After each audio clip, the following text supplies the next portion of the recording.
Patay na ang asawa mo. Pero bakit ang bangkay niya ay nakahubad sa kama ng isang murang motel kasama ang iba? Habang ang iyong mga daliri ay nagdurugo pa sa pagtatrabaho, isang malupit na sampal mula sa iyong biyenan ang sumalubong sa iyo. Hindi na ako ang martir na tatahimik sa isang sulok. Magbabayad ang lahat ng nagtaksil at gumamit sa akin. Handa ka na bang makita ang pagbagsak ng mga asunsyon? Wala kang kwentang asawa. Kung hindi dahil sa pagdadala mo ng malas sa pamilyang ito, hindi sana mamamatay ng maaga ang anak ko. Ang boses ni Donna Concepcion ay parang matalim na humihiwa sa katahimikan ng maliit at mainit na silid. Sa bawat salitang lumalabas sa kanyang bibig, tila may kasamang lason na unti-unting pumapatay sa natitirang lakas ni Chesa. Sa sandaling iyon, hawak pa rin ni Chesa ang huling piraso ng telang puti. Ang kanyang mga daliri ay nanginginig, puno ng mga sariwang sugat mula sa 3 gabi nang walang tigil na pagtahi. 2,000 uniforme ang tinapos niya. Umaasang ang perang kikitain ay sapat na para sa gamot sa puso ng kanyang biyenan at para sa pangarap na edukasyon ng kanyang anak na si Alexandra. Ngunit ang bawat patak ng dugo mula sa kanyang mga kuko na dumikit sa puting tela ay tila naging walang silbi sa harap ng malupit na balitang isinampal sa kanya. Hindi agad nakasagot si Chesa. Naramdaman niya ang unti-unting pagtuyo ng kanyang lalamunan. Ang kanyang paningin ay nagsimulang lumabo. Hindi dahil sa luha, kundi dahil sa bigat ng hangin na tila tumangging pumasok sa kanyang mga baga. Ang makinang panahina na kanina lang ay maingay na nagbibigay ng pag-asa ay tila naging isang malaking bakal na nakadagan sa kanyang dibdib. Dahan-dahang nalaglag mula sa kanyang kamay ang telang puti, parang isang bandila ng pagsuko na dinaluyan ng sarili niyang dugo. Mama, ano pong sinasabi ninyo? Si Nando, nasa trabaho lang siya. Ang nangangatog na boses ni Chesa ay halos hindi marinig. Isang mahina at desperadong pagkapit sa katotohanang binuo niya sa loob ng maraming taon. Ngunit ang katotohanan ay hindi kumatok ng dahan-dahan. Ito ay sumabog. Sa loob ng silid ng isang motel na amoy luma at mura, natagpuan ni Chesa ang kanyang mundo na gumuho. Doon, sa ilalim ng malamlam at maduming ilaw, nakahiga ang katawan ni Nando. Walang buhay. Ngunit hindi ang kamatayan ang bumasag sa puso ni Chesa, kundi ang paraan kung paano ito nangyari. Ang kanyang asawa, ang lalaking pinag-alayan niya ng bawat patak ng pawis at dugo, ay natagpuang hubad sa kama. At sa tabi ng bangkay, nakaupo sa sahig at nagkukunwaring umiiyak, ay ang kanilang katulong na si Amalia. Ang bawat detalye ng silid ay tila nanunuya sa kanya. Ang amoy ng alak, ang gulugulong kumot, at ang katahimikan ni Amalia na tila may itinatagong lihim na tagumpay. Ang sakit ay hindi na lamang isang emosyon.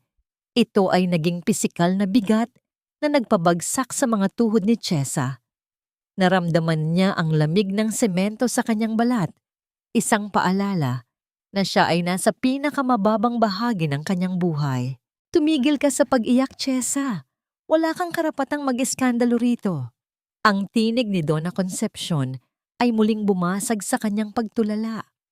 Lumapit ang matanda sa kanya. Ang mukha ay walang bakas ng pagdadalamhati, kundi puno ng pangamba para sa kanilang reputasyon. Pirmahan mo ang dokumentong ito.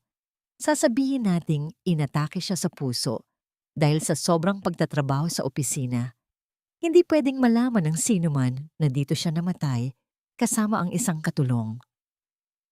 Ang hiya ng mga asunsyon ay higit na mahalaga kaysa sa iyong pighati.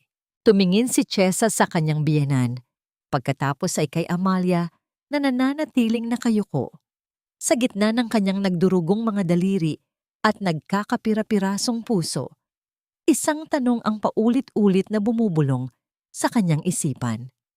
Bakit ako ang kailangang magsakripisyo para sa dangal na sila mismo ang pumatay? Hanggang kailan kailangang manatiling tahimik ang isang pusong matagal nang pinunit ng kataksilan? Tumayo si Chesa Bit-bit ang bigat ng 1,000 hapdi, habang ang anino ng motel ay tila naging isang madilim na bilangguan na hinding-hindi na niya matatakasan. Huwag kang magpapakita ng luha sa harap nila. Ang kailangan nilang makita ay isang biyudang marangal, hindi isang babaeng talunan na punong-puno ng hinanakit. Ang bulong na yon ni Donna Concepcion sa gitna ng lamay ay parang isang malamig na haplos ng yelo sa batok ni Chesa. Sa loob ng punerarya, ang amoy ng mga puting liryo ay humahalo sa usok ng mainit na kape at ang mabigat na halumigmig ng madaling araw. Nakasuot si Chesa ng itim na belo, isang balabal na tila naghihiwalay sa kanya mula sa mundong mapanghuga, ngunit hindi nito maitago ang pangangatog ng kanyang mga balikat. Habang ang mga bisita ay dumarating upang magbigay ng pakikiramay, si Chesa ay nanatiling nakatayo sa isang sulok, bit-bit ang tray ng mga biskwit. Ang kanyang mga paa ay namamanhid na sa pagod, ngunit ang sakit sa kanyang puso ay mas matindi pa kaysa sa anumang pisikal na hapdi. Maririnig niya ang bulong-bulungan ng mga kapitbahay sa kabilang hanay ng mga upuan. Kawawang Nando, masyadong nagpakapagod sa trabaho para lang maitaguyod ang pamilya niya. Pero balita ko, sadyang malas daw ang asawang nakuha niya. Tingnan mo, parang hindi man lang marunong umiyak ng maayos, sabi ng isang matandang babae habang humihigop ng kape. Gusto sanang sumigaw ni Chesa. Gusto niyang isampal sa kanila ang katotohanang natagpuan niya ang kanyang asawa sa isang motel, na ang pagpapakapagod na sinasabi nila ay ang pagtataksil sa kanya. Ngunit sa bawat pagkakataong bubuka ang kanyang bibig, sasalubungin siya ng matalim na tingin ni Donna Concepcion. Ang matanda ay nakaupo sa tabi ng kabaong, mukhang isang martir na ina na nawalan ng katuwang sa buhay habang hawak ang kanyang mamahaling tranghat. Tandaan mo ang utang na loob mo sa amin, Chesa. Muling lumapit ang matanda nang mapansing tila mawawalan na ng kontrol ang kanyang manugang. Kinuha ka namin sa putikan. Binigyan ka namin ng pangalan. Huwag mong sisirain ang dangal ng mga asunsyon dahil lang sa iyong emosyon. Isipin mo si Alexandra. Gusto mo bang lumaki ang anak mo na may amang kinukutya ng lipunan? Sa pagbanggit sa pangalan ng kanyang anak, muling nanlambot ang tuhod ni Chesa. Tumingin siya sa maliit na si Alexandra na mahimbing na natutulog sa isang silya sa gilid. Ang inosenteng mukha ng bata, ang tanging dahilan kung bakit nananatiling buo ang kanyang katinuan. Para sa kanyang anak, lulunukin niya ang laso ng kasinungalingan. Tatanggapin niya ang lahat ng bintang at ang papel ng isang asawang malas, basta't manatiling malinis ang alaala ng ama sa isipan ng bata. Lumapit si Amalia. Ang katulong na dati ay tila anino lang sa kanilang bahay. Ngayon, suot niya ang isang maayos na bestidong itim. Ang kanyang buhok ay maayos na nakapusod at ang kanyang mga mata ay walang bakas ng hiya. Kinuha niya ang tray mula sa mga kamay ni Chesa nang walang paalam. Hayaan mo na ako rito, Ate Chesa. Magpahinga ka na muna, mukhang hindi mo na kaya. Ang tinig ni Amalia ay malambot, ngunit para kay Chesa, ito ay puno ng panunuya. Naglakad palayo si Chesa patungo sa likod ng kabaong, malayo sa mapanghusgang mga mata ng mga bisita. Sa gitna ng katahimikan ng madaling araw, nang akala ng lahat ay walang nakakakita, napansin niya si Amalia na lumapit sa kabaong ni Nando. Yumuko ang babae, tila inaayos ang bulaklak sa ibabaw ng salamin, ngunit ang kanyang mga labi ay gumagalaw. Sa sobrang katahimikan ng paligid, narinig ni Chesa ang marahang bulong na nagpataas ng lahat ng balahibo sa kanyang katawan. Konting tiis na lang, mahal. Malapit na tayong maging malaya. Magkakasama na tayo ng anak natin at wala nang makakahadlang sa atin. Naniga si Chesa sa kanyang kinatatayuan. Ang bawat salita ay tila isang punyal na paulit-ulit na itinataksil ang kanyang kaluluwa. Isang lihim na pamilya? Isang anak? Ang bawat hininga ni Chesa ay naging mahirap, ang paligid ay nagsimulang umikot. Ang kabaong na nasa harap niya ay hindi lamang naglalaman ng kanyang asawa, kundi ng isang madilim na katotohanang Mas malubha pa sa kamatayan. Hindi lang ang kabaong ni Nando ang dinala sa loob ng bahay na ito, kundi ang simula ng isang impyernong dahan-dahang lalamon sa bawat piraso ng aking pagkatao. Isang linggo matapos ang libing, ang mansyon ng mga Asunsyon ay nababalot pa rin ng mapanglaw na katahimikan. Ngunit para kay Chesa, ang bawat sulok ng bahay ay tila may mga matang nagmamanman. Habang ang sikat ng araw ay pilit na sumisilip sa pagitan ng mga mamahaling kurtina, si Chesa ay nasa kusina. Nakalubog ang mga kamay sa malamig na tubig at bula ng sabon. Ang kanyang mga daliri na hindi pa lubos na gumagaling mula sa pagtatrabaho sa isyong May ay tila tinutusok ng libu-libong karayom sa tuwing nadidikit sa matapang na sabon. Dati, si Amalia ang gumagawa nito. Dati, si Amalia ang aninong tahimik na kumikilos sa background. Ngunit ngayon, ang babaeng 5 taon nilang kinupkop dahil sa awa ay nakaupo sa hapagkainan. Marangyang humihigop ng tsokolate habang pinapanood si Chesa. Ate Chesa, pakibilisan naman ang paghuhugas. Malapit na kasing magmeryenda si Miguel. Ayaw niya ng maduming baso, sabi ni Amalia. Ang kanyang boses ay hindi na ang mahinang bulong ng isang katulong, kundi isang utos na puno ng kumpiyansa. Bago pa man makasagot si Chesa, pumasok sa kusina ang isang binatilyo. Si Miguel, 15 taong gulang, matangkad, at may mga matang tila may itinatagong puot sa mundo. Siya ang batang mamatay tao sa lansangan na dinala ni Amalia sa bahay 5 taon na ang nakalilipas, ang batang kinahabagan ni Chesa at itinuring na parang sariling anak. Ngunit ngayon, suot ni Miguel ang isa sa mga lumang t-shirt ni Nando. Isang bagay na nagpabilis sa tibok ng puso ni Chesa sa matinding sakit. Asan ang pagkain ko? Tanong ni Miguel, sabay dabog sa mesa. Halos tumalon sa gulat ang maliit na si Alexandra na noon ay tahimik na naglalaro sa isang sulok ng kusina. Miguel, anak, hintayin mo lang si Nanay Chesa mo, malambing na sabi ni Amalia. Ngunit ang salitang nanay ay lumabas sa kanyang bibig na parang isang pangungutya. Pumasok si Donna Concepcion, may dalang listahan ng mga bayarin.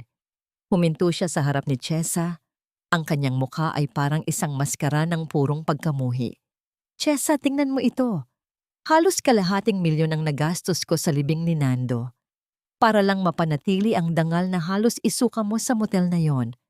Utang mo sa akin ang bawat sentimo. At dahil wala ka namang pera, asahan mong bawat kilos mo rito sa bahay ay pambayad sa utang na loob na yon. Pero mama, nagtatrabaho naman po ako sa siyong... Huwag mo akong sagutin. Sigaw ng matanda. Ang kanyang tranghat ay kumalampag sa kanyang palad. Ang sungmay na yon? Sa pamilya Asunsyon iyon. Ikaw ay nakikitira lang dito. Mula ngayon, ikaw ang gagawa ng lahat ng gawaing bahay. Si Amalia ay kailangang mag-alaga sa akin at kay Miguel. Huwag kang mag-inarte dahil kung hindi dahil sa amin, nasa kalsada na kayo ng anak mong malas. Ang bawat salita ni Donna Concepcion ay parang latigo na humahagupit sa likod ni Chesa. Gaslighting sa pinakamasakit na antas, pinalalabas nilang siya ang may kasalanan sa lahat, na siya ang dapat magpasalamat sa pagiging alila sa sarili niyang tahanan. Nang maggabi, matapos ang maghapong pagtatrabaho, tanging isang platong kanin na may kaunting sabaw ng isda ang itinira para sa kanila. Naupo si Chesa sa sahig, sa ilalim ng maliit na lamesa sa kusina, upang hindi sila makita ng kanyang biyenan. Dito, sa gitna ng dilim at amoy ng mga gamit sa paglilinis, naganap ang isang sandaling hindi malilimutan. Kinuha ni Chesa ang tanging piraso ng pritong isda at inilagay sa ibabaw ng kanin ni Alexandra. Kain ka na, anak. Masarap yan, bulong ni Chesa. Pilit nang ngumingiti habang ang kanyang sariling sikmura ay kumakalam. Nanay, bakit hindi ka kumakain? Sabi ni Kuya Miguel, tayo daw ay mga aso na dapat kumain sa sahig. Inosenteng tanong ni Alexandra. Ang kanyang malalaking mata ay puno ng lungkot. Hinaplos ni Chesa ang pisngi ng anak. Hindi tayo aso, anak. Tayo ay mga mandirigma. At ang mga mandirigma, minsan kailangang magtago para makapag-ipon ng lakas. Pinanood ni Chesa ang anak na kumain. Ang bawat subo ni Alexandra ay tila nagbibigay sa kanya ng dahilan upang huminga pa ng isa pang araw. Kahit siya ay nagugutom, ang makitang busog ang kanyang anak ang tanging kaligayahang natitira sa kanya. Bago matulog, dumaan si Chesa sa kwarto ni Amalia upang kumuha ng ilang gamit sa paglilinis. Akala niya ay tulog na ang lahat, ngunit nakabukas ang pinto ng kwarto ni Amalia. Doon, nakita niya si Amalia na nakatayo sa harap ng salamin, suot ang isa sa mga paboritong kwintas ni Chesa. Bagay ba sa akin, ate? Nagulat si Chesa. Ang boses ni Amalia ay malinaw, buo, at walang bakas ng kapansanan. Ang babaeng 5 taon nilang inakalang pipi, ang babaeng kinahabagan nila dahil sa kawalan ng boses ay nagsasalita ng may kataliman. Amalia, nakakapagsalita ka? Utal na tanong ni Chesa. Lumapit si Amalia. Ang kanyang muka ay nawalan ng anumang bakas ng kabaitan. Isang mapanganib na ngiti ang sumilay sa kanyang mga labi. Matagal na akong nakakapagsalita, Chesa. Pinili ko lang manahimik para mas marinig ko ang lahat ng sikreto nyo. At ngayon, nawala na si Nando na magpoprotekta sa'yo. Panahon na para malaman mo. Hinawakan ni Amalia ang balikat ni Chesa. Ang kanyang kuko ay bumaon sa balat nito. Hindi ako basta katulong. Si Miguel, siya ang panganay na anak ni Nando. Kami ang totoong pamilya niya bago ka pa dumating at pilit na sumingit sa buhay namin. Ikaw ang legal na asawa, pero ako ang mahal. At ngayon, kukunin namin ang lahat ng sa amin. Nanigas si Chesa. Ang hangin sa kanyang paligid ay tila naglaho. Iniwan siyang lula at hindi makapaniwala. Ang pagdududa ay parang anay na dahan-dahang kumakain sa pundasyon ng aking katinuan. Nagsimula ito sa isang bulong hanggang sa naging isang sigaw na hindi ko na kayang baliwalain. Isang gabi, habang ang buwan ay nagtatago sa likod ng makakapal na ulap, naramdaman ni Chesa ang malamig na simoy ng hangin na pumapasok sa kanilang maliit na silid. Nagising siya sa mahinang hikbi ni Alexandra. Ang bata ay nakaupo sa gilid ng bintana, nakatingin sa malawak at madilim na likod bahay ng mga Asunsyon. Nanay, nakita ko po si tatay. Bulong ng bata, ang kanyang mga mata ay nananatiling nakapako sa dilim ng hardin. Naramdaman ni Chesa ang pagtayo ng kanyang mga balahibo. Anak, nananaginip ka lang. Alam mo namang wala na ang tatay, di ba? Nasa langit na siya. Hindi po, nanay.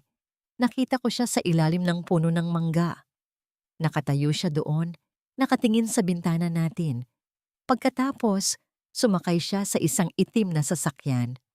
Pagpipilit ni Alexandra, ang boses ay puno ng katiyakan na hindi kayang ibigay ng isang panaginip.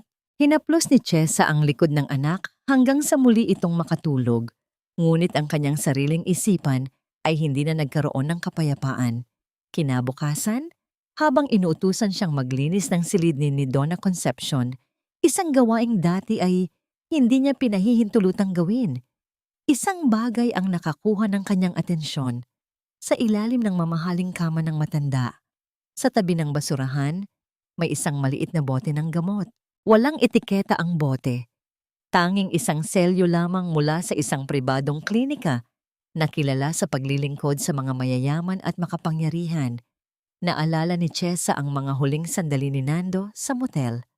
Walang dugo, walang senyales ng pakikipaglaban, tanging ang pagtigil lamang ng kanyang hininga. Kung ang bote na ito ay may kinalaman sa pagkamatay ng kanyang asawa, ibig sabihin ay hindi ito isang aksidente. Ito ay isang plano. Habang nagpupunas ng alikabok sa lamesa, nakarinig si Chesa ng yabag. Mabilis niyang itinago ang bote sa kanyang bulsa bago pumasok si Donna Concepcion. Ang matanda ay tila balisa. Hawak ang kanyang cellphone at mahigpit ang pagkakahawak sa kanyang tranghat. Siguraduhin mong hindi siya makikita ng sinuman. Ang pera ay nailipat na sa account. Konting tiis na lang, mailalabas na rin natin siya ng bansa. Galit na bulong ng matanda sa kausap sa telepono. Nang mapansin ni Donna Concepcion si Chesa, agad itong nagbago ng anyo. Ano pang tinitingin-tingin mo riyan? Tapusin mo na ang ginagawa mo at maglaba ka na sa likod. Napakabagal mo talagang kumilos, parang pagong. Lumabas si Chesa na ang puso ay kumakabog sa takot at kalituhan. Sa likod bahay, habang isinasampay ang mga labada, lumapit sa kanya si Aling Rosa, ang pinakamatandang mananahi sa kanilang syuwang na dumaan para maghatid ng ilang tela. Ang matanda ay tumingin sa paligid, sinisiguradong walang nakikinig bago humawak sa kamay ni Chesa. Chesa, iha, makinig ka sa akin. May mga lihim ang pamilyang ito na mas maitim pa sa gabi. Noong araw na mamatay si Nando, nakita ko ang isang ambulansyang walang plaka na umalis sa motel bago dumating ang mga pulis. Mag-ingat ka dahil ang mga patay ay minsan bumabangon hindi para humingi ng dasal, kundi para ituloy ang kanilang kasamaan. Babala ni Aling Rosa, ang kanyang boses ay nanginginig sa takot. Hindi na nagkaroon ng pagkakataon si Chesa na magtanong pa dahil agad na sumigaw si Amalia mula sa balkonahe. Inuutusan siyang pumasok at maghanda ng hapunan. Nang sumapit ang gabi, hindi mapakali si Chesa. Naglakad siya patungo sa gate sa likod ng bahay, ang lugar kung saan sinabi ni Alexandra na nakita niya ang kanyang ama. Sa gitna ng katahimikan, narinig niya ang marahang tunog ng gulong ng sasakyan sa semento. Isang itim at mamahaling sasakyan ang dahan-dahang huminto sa madilim na bahagi ng kalsada. Bumukas ang pinto ng sasakyan. Isang lalaking matangkad, naka-Amerikana, at may pamilyar na paraan ng paglalakad ang lumabas mula sa anino. Ang kanyang tindig, ang paraan ng pag-aayos ng kanyang buhok, at ang paraan ng paghawak niya sa kanyang sinturon. Lahat ng yun ay tatak ng isang tao. Napasinghap si Chesa at napakapit sa pader. Ang lalaking yon ay tumingin sa direksyon ng mansyon at sa ilalim ng liwanag ng poste ng kuryente, sandaling nakita ni Chesa ang mukha nito. Ang mukha ng lalaking iniyakan niya sa loob ng isang linggo. Ang mukha ng lalaking sinabi nilang patay na. Nando? Ang mahinang tawag ni Chesa na tila hangin lang na dumaan. Ngunit bago pa man siya makakilos, mabilis na sumakay muli ang lalaki sa sasakyan at humarurot ito palayo. Iniwan si Chesa sa gitna ng kadiliman, yakap ang isang bote ng gamot at ang katotohanang mas nakakatakot kaysa sa anumang multo. Kasalanan mo ito, Chesa. Kung pinalaki mo ng maayos ang anak mo, hindi siya magiging magnanakaw at maninira ng gamit. Ang tinig ni Donna Concepcion ay pumutok sa loob ng sala na parang isang kulog sa gitna ng tag-init. Ang ingay ng nabasag na mamahaling florera ay tila isang hudyat ng paparating na bagyo. Nakatayo si Miguel sa isang sulok, may bakas ng mapangaping ngiti sa kanyang mga labi habang nakaturo ang daliri sa nanginginig na si Alexandra. Siya po ang tumulak sa akin, Lola. Sinadya niya pong basagin yan para hindi ako makapag-aral. Pagsisinungaling ni Miguel, ang kanyang boses ay puno ng pekeng takot na agad namang pinaniniwalaan ng matanda. Hindi po totoo yan, Nanay. Si Kuya Miguel po ang naglalaro ng bola. Umiiyak na depensa ni Alexandra. Ang kanyang maliliit na kamay ay nakakapit sa laylayan ng duster ni Chesa. Ngunit bago pa man makapagsalita si Chesa, mabilis na lumapit si Donna Concepcion. Kinuha niya ang isang supot ng magaspang na asin mula sa kusina at ibinuhos ito sa malamig na sahig ng bodega. Dahil hindi ka naturuan ng nanay mo ng disiplina, ako ang magtuturo sa'yo. Lumuhod ka riyan, Alexandra. Huwag kang tatayo hanggang hindi ko sinasabi. Mama, maawa po kayo. Bata lang po siya. Ako na lang po ang parusahan ninyo. Pagmamakaawa ni Chesa, pilit niyang hinahawakan ang braso ng biyenan, ngunit marahas siyang itinulak ni Amalia. Huwag kang makialam, Ate Chesa. Hayaan mo siyang matuto ng disiplina para hindi siya lumaking palamunin at walang silbi tulad mo. Malamig na sabi ni Amalia. Ang kanyang mga mata ay nagniningning sa tuwa habang pinapanood ang paghihirap ng mag-ina. Utang niyo sa amin ang bawat butil ng kanin na kinakain niyo. Ang kaunting disiplina ay maliit na kabayaran para sa utang na loob na hindi niyo kailanman mababayaran. Napilitang lumuhod si Alexandra sa ibabaw ng magaspang na asin. Ang bawat butil ay tila maliliit na punyal na bumaon sa kanyang malambot na balat. Ang bawat minutong lumilipas ay isang habang buhay na pagdurusa para kay Chesa na nakasandal sa pader. Sa pilitang pinapanood ang kanyang anak habang pinipigilan siyang lumapit ng mga banta ni Donna Concepcion na palalayasin sila sa gitna ng gabi. Ito ang utang na loob na palaging isinusumbat sa kanya. Isang tanikala na gawa sa huwad na kabaitan na ginagamit upang sakalin ang kanilang kalayaan. Makalipas ang ilang oras, nang sa wakas ay pinayagan na silang umakyat sa kanilang maliit na silid, dahan-dahang binuhat ni Chesa ang anak. Ang mga tuhod ni Alexandra ay mapulang-mapula. May mga bakas ng asin na dumikit sa mga sugat. Kumuha si Chesa ng malinis na tubig at dahan-dahang nilinis ang mga ito. Ang bawat patak ng tubig ay humahalo sa kanyang sariling luha. Patawarin mo si nanay, anak. Patawarin mo ako dahil wala akong kwenta. Tikbi ni Chesa, ang kanyang puso ay tila pinipitpit ng matinding pagsisisi. Ngunit sa gitna ng hapdi, itinaas ni Alexandra ang kanyang maliit na kamay at pinunasan ang luha sa pisngi ng kanyang ina. Nanay, huwag kang umiyak. Hindi na po masakit. Sabi mo po, mandirigma tayo, di ba? Ang mga mandirigma, matapang dapat. Ang inosenteng katapangan ng anak ay mas masakit pa kaysa sa anumang sampal para kay Chesa. Sa gabing iyon, habang mahimbing na ang tulog ni Alexandra, napansin ni Chesa ang isang piraso ng papel na nakasilip sa ilalim ng kutsyon ng bata. Dahan-dahan niya itong hinila. Ito ay isang pahina mula sa isang lumang notebook. Punit-punit at may mga bakas ng mantsa ng luha. Doon, sa magulong sulat kamay ng isang bata, nabasa ni Chesa ang katotohanang mas malubha pa sa parusa ng asin. Tinulak ako ni Amalia sa hagdan nung isang araw. Sabi niya, kung magsusumbong ako kay nanay, papatayin nila si nanay, tulad ng ginawa nila kay tatay. Masakit ang braso ko, pero kailangan kong maging matahimik. Nanigas ang buong katawan ni Chesa. Ang papel sa kanyang kamay ay nangatog. Hindi lang bauhan ang nararanasan ng kanyang anak. Ito ay isang sistematikong pagpatay sa kaluluwa ng isang bata upang mapanatili ang kanilang mga lihim. Sa sandaling iyon, ang huling hibla ng pasensya ni Chesa ay naputol. Ang martir ay namatay na at sa kanyang lugar ay isinilang ang isang ina na handang sumunog sa buong mundo para sa kanyang anak.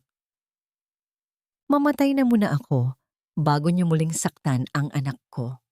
Ang bawat salita sa punit-punit na papel na hawak ni Chesa ay tila mga buhay na uod na gumagapang sa kanyang balat. Ang kanyang mga kamay ay naging kasing lamig ng yelo at ang hangin sa maliit nilang silid ay tila nauubos. Nakatingin siya sa kanyang natutulog na anak, sa payapang mukha ni Alexandra na sa likod ng inosenteng ganda ay nagtatago ng isang trauma na hindi dapat maranasan ng isang bata. Tinulak sa hagdan, pinagbantaang papatayin ng ina. Ang bawat letra ng sulat kamay ni Alexandra ay isang saksi sa kademonyuhan ng mga taong itinuring niyang pamilya. Naramdaman ni Chesa ang pagguho ng huling kuta ng kanyang pagtitiis. Ang kanyang puso, na dati ay puno ng pag-asa at patawad, ay unti-unting naging isang matigas na bato ng paniningil. Dahan-dahang tumayo si Chesa. Ang bawat hakbang niya sa lumang sahig na kahoy ay hindi gumagawa ng ingay. Tila isang aninong naglalakad sa gitna ng gabi. Lumabas siya ng silid at tinungo ang opisina ni Donna Concepcion.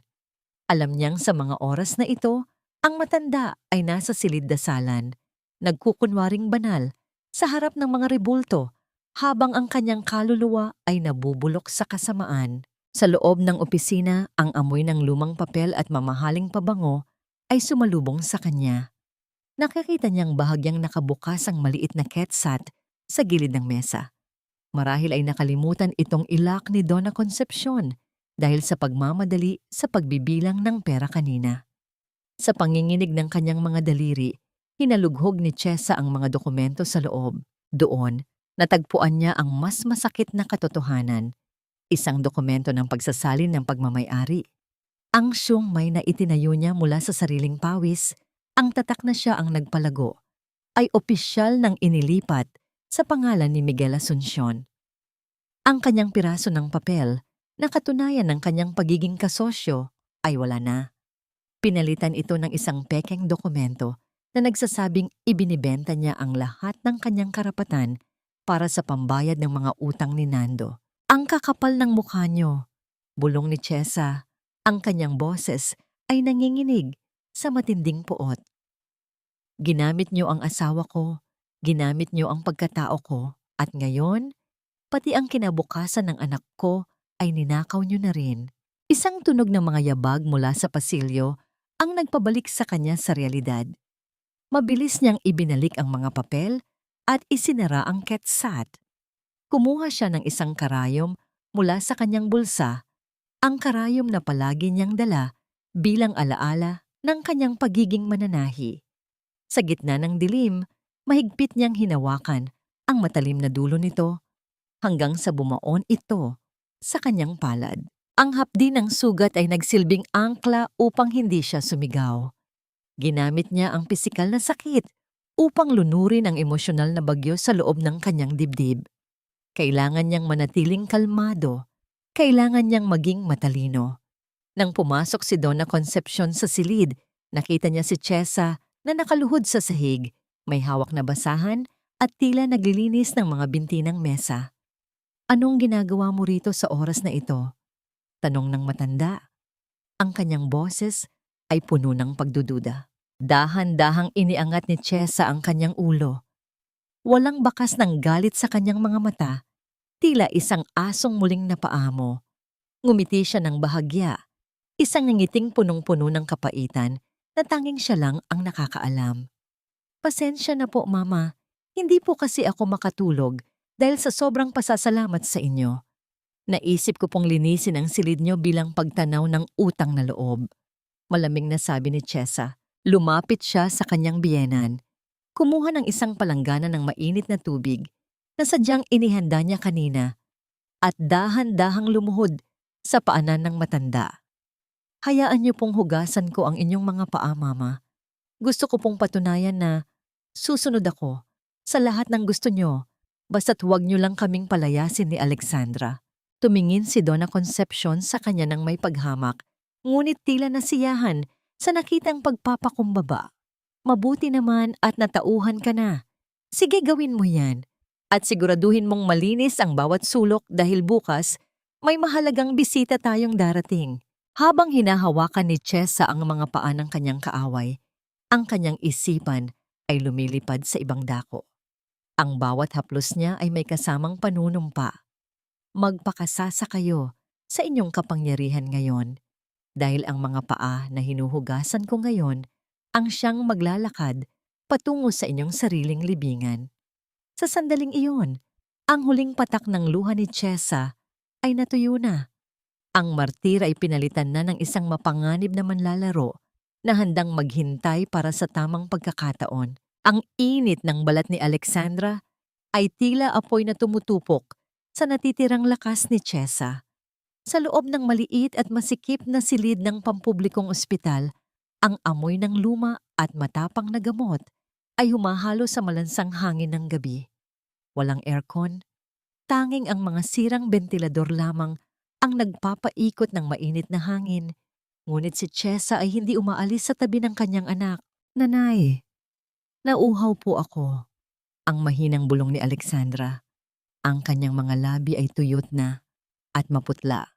Bakas ng matinding lagnat dahil sa ilang araw na pagdidisiplina ni Donna Concepcion na nauwi sa hindi pagkain ng maayos.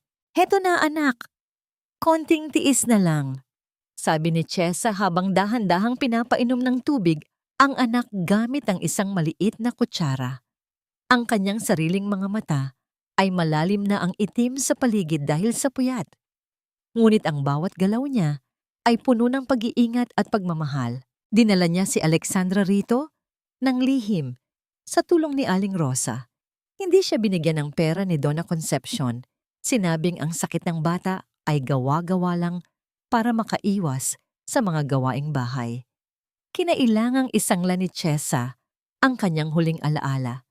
Isang lumang singsing na pilak mula sa kanyang yumaong ina para lamang makapagbayad sa paunang bayad sa ospital. Habang naglalakad si Chesa sa pasilyo ng ospital upang kumuha ng gamot, isang grupo ng mga lalaking naka-Amerikana ang dumaan. Sa gitna nila ay isang lalaking may mataas na tindig, maputi, at may mga matang tila nakakakita sa kaibuturan ng kaluluwa ng sinumang tumingin sa kanya. Siya si Don Rodrigo de la Vega, ang kilalang pilantropo na nagpapatakbo ng pundasyong tumutulong sa ospital na yon. Nabitawan ni Chesa ang reseta nang mabangga siya ng isa sa mga bodyguards ni Rodrigo.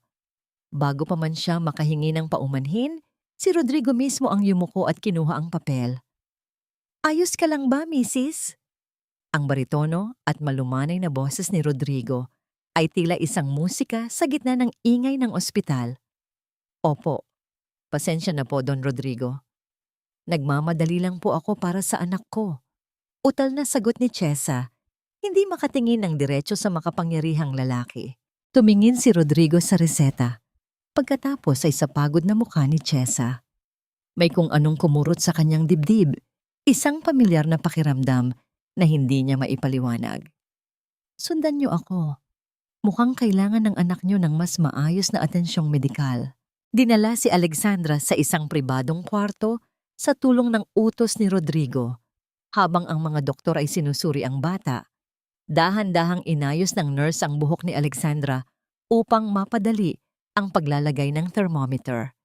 Sa sandaling iyon, ang kwelyo ng damit ng bata ay bahagyang bumukas.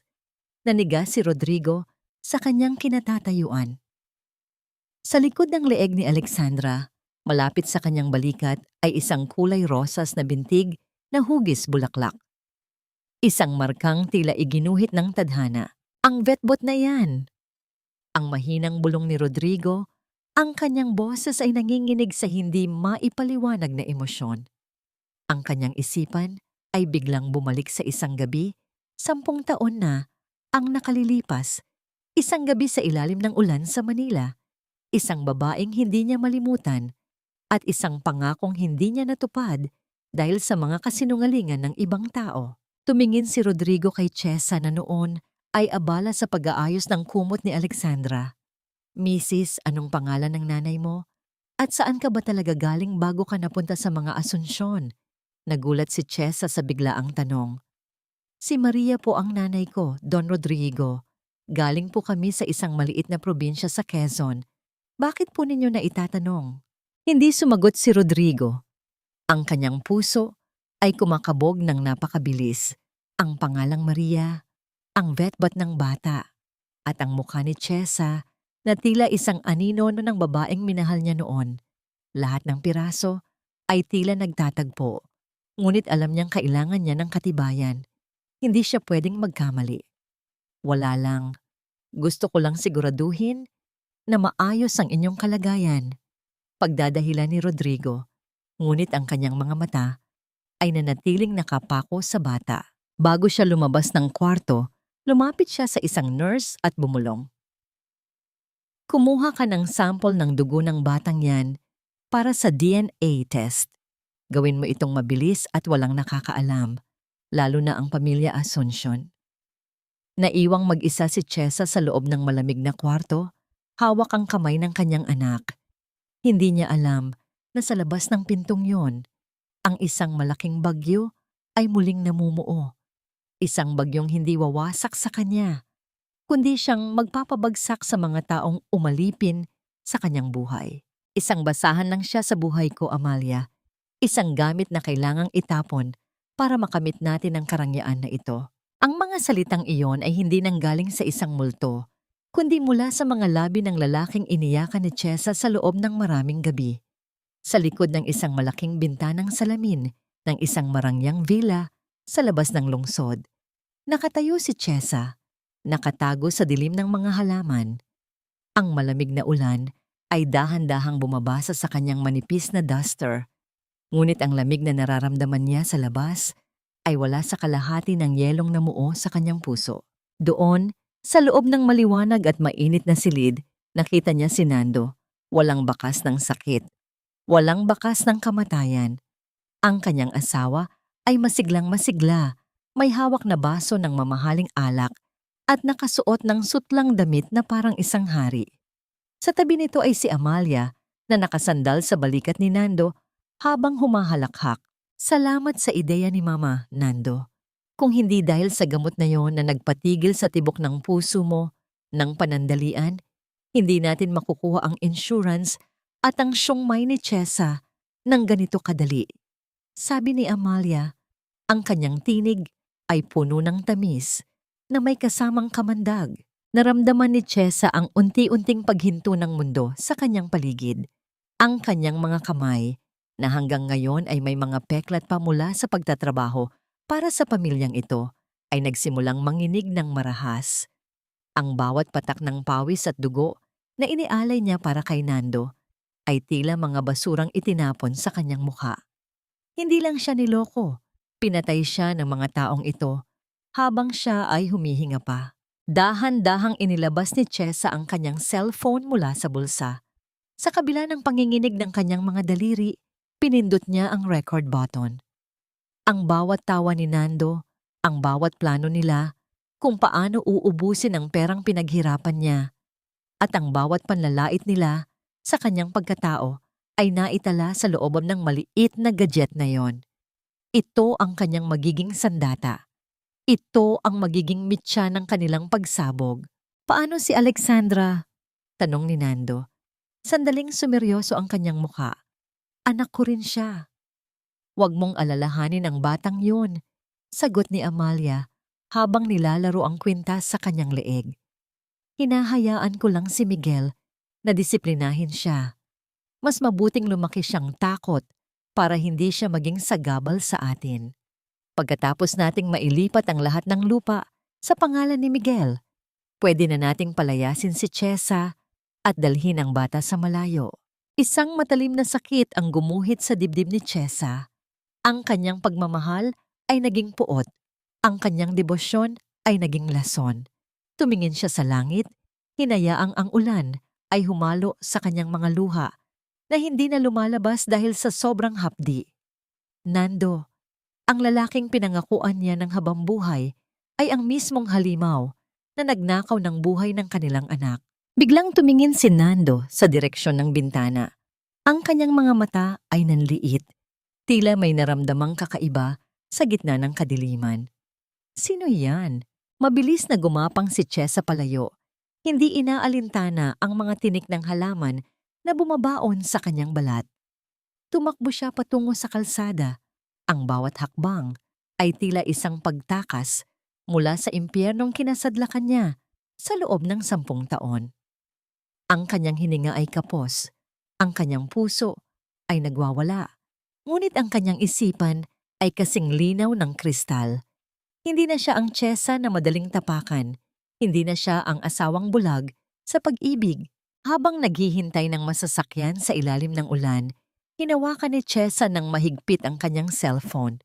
Ang ebidensyang hawak niya ay hindi lamang tungkol sa pera o ari-arian. Ito ay tungkol sa kaluluwa ng kanyang anak na kinuha nila. Bakit kailangang maging ganito kalupit ang tadhana? Hanggang kailan kailangang magdusa ang isang inang? Wala namang ibang ginawa kundi magmahal. Isang tanong ang nanatiling nakabitin sa hangin habang ang sasakyan ni Chesa ay lumalayo sa villa. Sa oras na malaman nila na alam ko na ang lahat, sino ang unang babagsak? Ang pinakamabisang lason ay ang tila matamis na ngiti na nagtatago ng 1,000 patalim.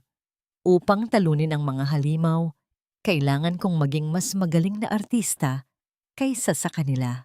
Pagbalik ni Chesa sa mansyon ng mga Asunsyon, hindi na siya ang babaeng nangangatog, ang mga tuhod sa takot.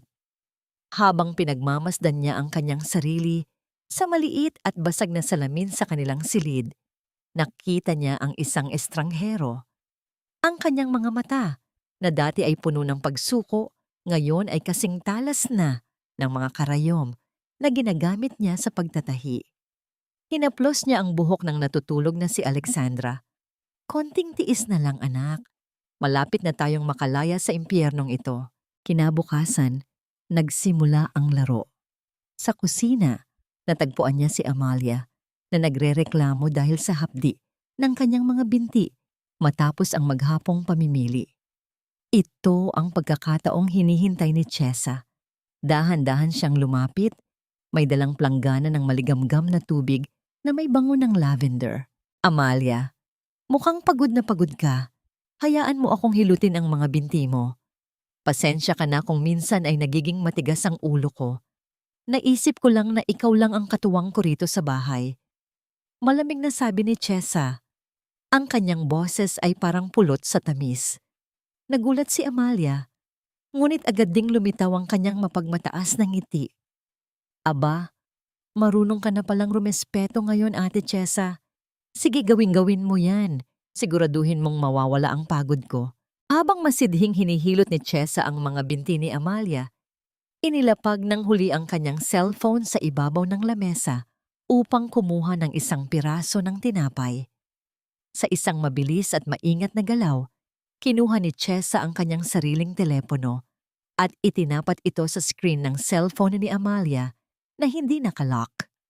Nakita niya ang mga mensahe mula sa isang numerong walang pangalan, mga mensaheng nagpapatunay ng mga transaksyon sa bangko para sa proyekto ni Nando.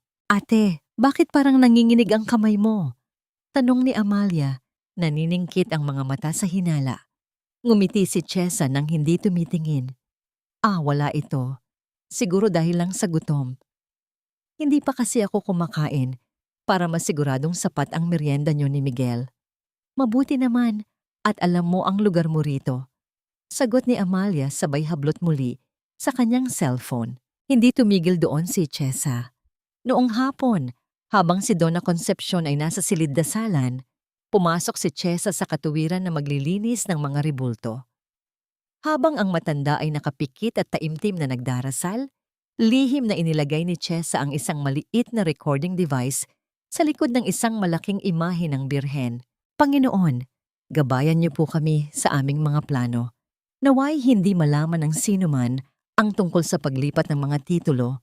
Ang narinig ni Chesa na bulong ni Donna Concepcion, ang kabalintunaan ng pagdarasal ng isang masamang balak ay nagpasinghap kay Chesa, ngunit agad niyang kinagat ang kanyang labi.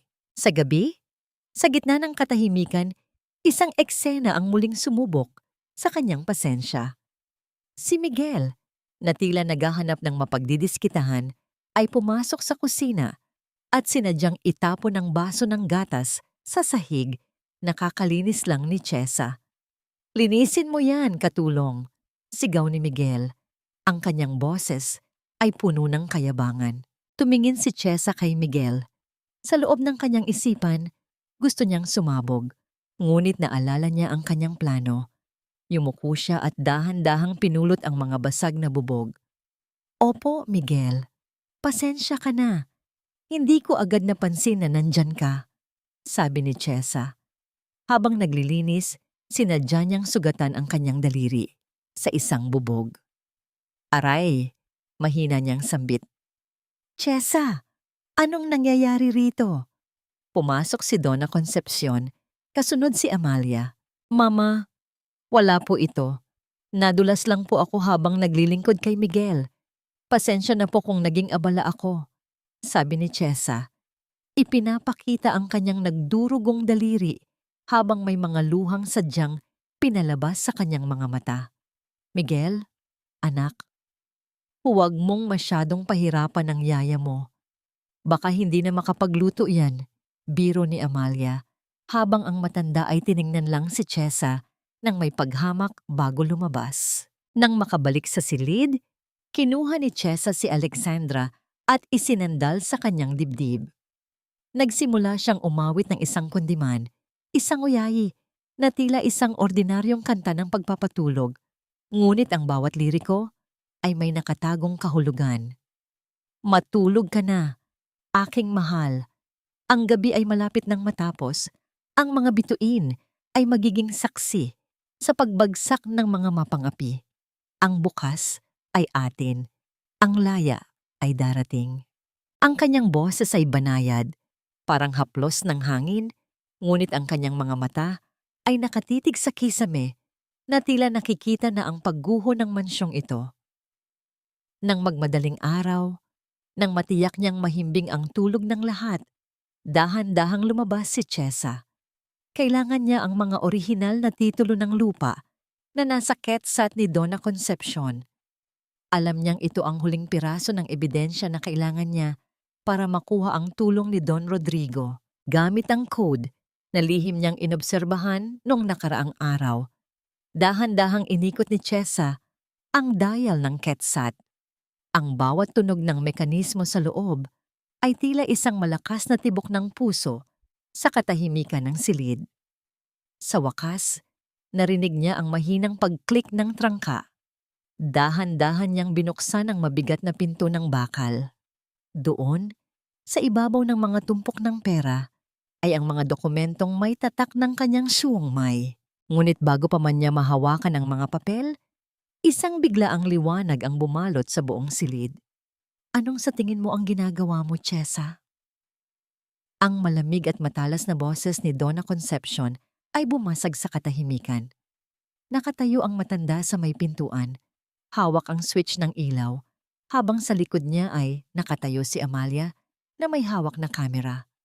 Nanigas si Chesa sa harap ng nakabukas na ketsat. Ang kanyang puso ay tila tumigil sa pagtibok. Akala mo ba ay maloloko mo ako sa paawa-awa mong muka? Isang hamak na mananahi ka lang, Chesa. Huwag mong subukang pantayan ang talino ko. Ang tinig ni Donna Concepcion ay tila isang malamig na hampas ng latigo na bumasag sa katahimikan ng silid. Ang liwanag mula sa bumbilya ay tila nanunuya kay Chesa na noon ay nakaluhod pa rin sa harap ng nakabukas na ketsat. Ang kanyang mga daliri ay nanigas. Hawak pa rin ang dulo ng isang dokumento na tila naging isang mainit na uling na pumapaso sa kanyang balat. Dahan-dahang tumayo si Chesa. Naramdaman niya ang panginginig ng kanyang mga tuhod, ngunit pinilit niyang ituwid ang kanyang likod. Sa gilid ng kanyang paningin, nakita niya si Amalia na nakasandal sa hamba ng pinto. May hawak na cellphone at nakakalokong nakangiti. Ang kamera nito ay nakatutok sa kanya, kumukuha ng ebidensya ng kanyang pagnanakaw. Mama, hindi ko po ninanakaw ang hindi sa akin. Ang boses ni Chesa ay nanginginig, ngunit may bakas ng katatagan. Ang mga papel na ito ay sa akin. Ang suongmay ay bunga ng paghihirap ko, hindi ng kasinungalingan ninyo. Isang mabilis na pagdapo ng palad sa pisngi ang sumagot sa kanya. Ang tunog ng sampal ay umalingaw-ngaw sa apat na sulok ng silid. Kasunod ang hapdi na tila apoy na gumuhit sa mukha ni Chesa. Tumagilid ang kanyang ulo at naramdaman niya ang lasa ng dugo sa loob ng kanyang bibig. How dare you! Sigaw ni Donna Concepcion. Ang kanyang mga mata ay nanlilisik sa galit. Wala kang pag-aari rito? Ang lahat ng ito ay sa mga Asunsyon. Ikaw? Ikaw ay isang asong pinalaya sa kalsada na pinulot namin dahil sa awa. At ngayon, dahil sa kataksilan mo, sisiguraduhin kong hindi mo na muling makikita si Alexandra. Sa pagbanggit sa pangalan ng kanyang anak, tila may kung anong sumabog sa loob ng dibdib ni Chesa. Ang takot ay napalitan ng isang mapanganib na uri ng tapang. Huwag ninyong idadamay ang anak ko. Talaga? Akala mo ba ay may magagawa ka? Panunuya ni Amalia habang lumalapit. Sa tingin mo ba ay maniniwala ang mga tao sa isang baliw na byuda? May litrato ka na magnanakaw, Chesa. At bukas, may darating na pamilya na kukuha kay Alexandra. Isang pamilyang mayaman na kukuha sa kanya bilang konnoy Doon, malalayo siya sa malas na tulad mo. Ang plano ng mga ito ay tila isang lason na dahan-dahang pumapatay sa pag-asa ni Chesa. Ang ibenta ang sarili niyang anak para lamang pagtakpan ang kanilang mga utang at kasamaan. Naramdaman ni Chesa ang panunuyo ng kanyang lalamunan. Gusto niyang sumigaw, gusto niyang manakit, ngunit alam niyang kailangan niya ng himala. Sa gitna ng tensyon, ang katahimikan ng mansyon ay binuwag ng isang tunog mula sa ibaba. Ang marahang pagkatok sa pintuan, sinusundan ng tunog ng mabibigat na hakbang ng mga sapatos sa semento. Sino ang istorbo sa ganitong oras? Inis na tanong ni Donna Concepcion, sabay tingin kay Amalia upang senyasan itong tignan ang labas. Hindi na kailangang lumabas ni Amalia dahil ang pintuan ng opisina ay dahan-dahang bumukas. Doon, sa ilalim ng malamlam na ilaw ng hallway, nakatayo ang isang lalaking may aura ng kapangyarihan at awtoridad. Si Don Rodrigo de la Vega. Ang kanyang mukha ay seryoso at ang kanyang mga mata ay agad na dumapo kay Chesa na may bakas pa ng pula sa pisngi. Don Rodrigo, anong ginagawa ninyo rito sa oras na ito? Ang boses ni Donna Concepcion ay biglang nagbago. Naging malambing at puno ng paggalang na tila hindi siya ang halimaw na sumisigaw kanina. Hindi sumagot si Rodrigo. Humakbang siya papasok sa silid. Ang kanyang presensya ay tila nagpaliit sa espasyo ng mga Asunsyon. Tumigil siya sa harap ni Chesa at kumuha ng isang malinis na panyo mula sa kanyang bulsa. Walang salita. Dahan-dahan niyang idinapo ang panyo sa gilid ng labi ni Chesa upang punasan ang dugo. Ang haplos na yon ay puno ng pag-iingat, isang gawaing ratngoy na nagpaguho sa pader ng katatagan ni Chesa. Nandito ako bilang isang potensyal na investor, Donna Concepcion. Ang baritono ni Rodrigo ay umalingaw-ngaw sa silid. Ngunit mukhang nagkamali ako ng pinasukan.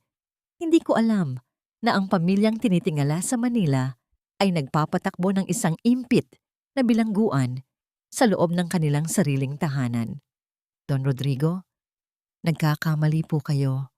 Magnanakaw ang babaeng ito. Turo ni Amalia, ngunit isang matalim na tingin mula kay Rodrigo ang nagpatahimik sa kanya.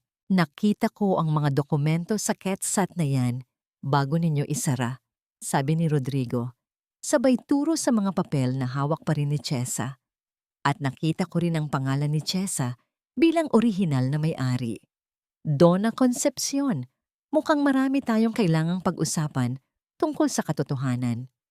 Tumingin si Rodrigo kay Chesa at sa pagkakataong ito, may kung anong pangako sa kanyang mga mata. Isang pangako na hindi na siya mag-isa sa labang ito. Mrs., ibigay mo sa akin ang mga papel na yan. Utos ni Rodrigo, ngunit ang kanyang tinig ay hindi mapangapi, kundi isang paanyaya ng proteksyon. Inabot ni Chesa ang mga dokumento. Ang kanyang kamay ay nanginginig pa rin. Sa sandaling mahawakan ni Rodrigo ang mga papel, tumingin siya ng diretso kay Donna Concepcion. Simula sa oras na ito, ang lahat ng transaksyon ng pamilya Asunsyon ay nasa ilalim ng aking investigasyon at ang tungkol sa bata. Huminto si Rodrigo. Ang kanyang boses ay naging kasing lamig ng bakal. Huwag na huwag ninyong susubukang ilayo si Alexandra dahil baka malaman ng buong Manila kung saan talaga namatay ang inyong anak. Nanigas si Donna Concepcion.